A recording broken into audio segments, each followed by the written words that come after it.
Hello, we're here again to continue our study and our practice of A Course in Miracles. And we're working on the workbook lesson number 9 today. So I will proceed and read this lesson. And it says, I see nothing as it is now. This idea obviously follows from the two preceding ones. But while you may be able to accept it intellectually, it is unlikely that it will mean anything to you as yet. However, understanding is not necessary at this point. I believe I mentioned that yesterday. In fact, the recognition that you do not understand is a prerequisite for undoing your false ideas. These exercises are concerned with practice, not with understanding. Again, those who have been with me with the Course in Miracles know that that's exactly what I speak to over and over again. Practice, practice, and practice again. These exercises, I'm repeating myself here, but are concerned with practice, not with understanding. You do not need to practice what you already understand. It would indeed be circular to aim at understanding and assume that you have it already. What would be the point? It is difficult for the untrained mind to believe that what it seems to picture is not there. This idea can be quite disturbing and let me say that again. This idea can be quite disturbing and may meet with active resistance in any number of forms.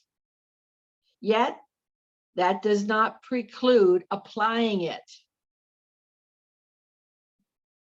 No more than that is required for these or any other exercises. Each small step will clear a little of the darkness away, and understanding will finally come to lighten every corner of the mind that has been cleared of the debris that darkens it. We just clearing away that debris. That's what we're doing. And the light, the Holy Spirit, will do the rest.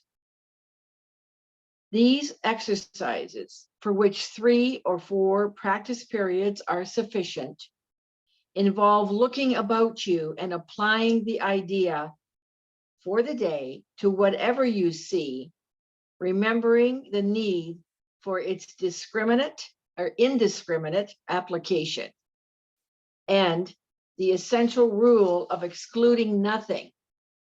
For example, I do not see this typewriter as it is now. The typewriter, you can see how long ago that this book was written. I do not see this telephone as it is now. I do not see this arm as it is now. Begin with things that are nearest you and then extend the range outward. I do not see that coat rack as it is now. I do not see that door as it is now. I do not see that face as it is now. It is emphasized again that while complete inclusion should not be attempted, specific exclusion must be avoided. Be sure you are honest with yourself in making this distinction. You may be tempted to obscure it. The last line, you may be tempted to obscure it. You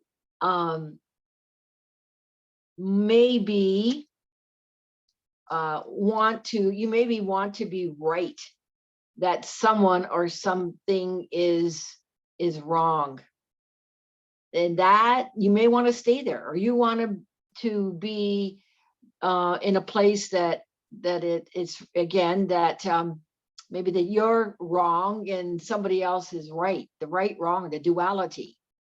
Maybe you want to stay there. But what this course is doing and is asking just to be willing to open to that there is an idea, another idea, another way for you to see things. So, you may be seeing them a certain way now.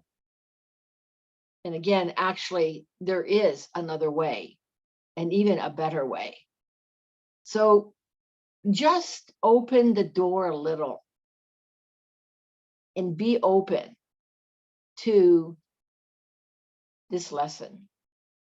I see nothing as it is now. And to conclude today, I'm going to go to the text, page 13.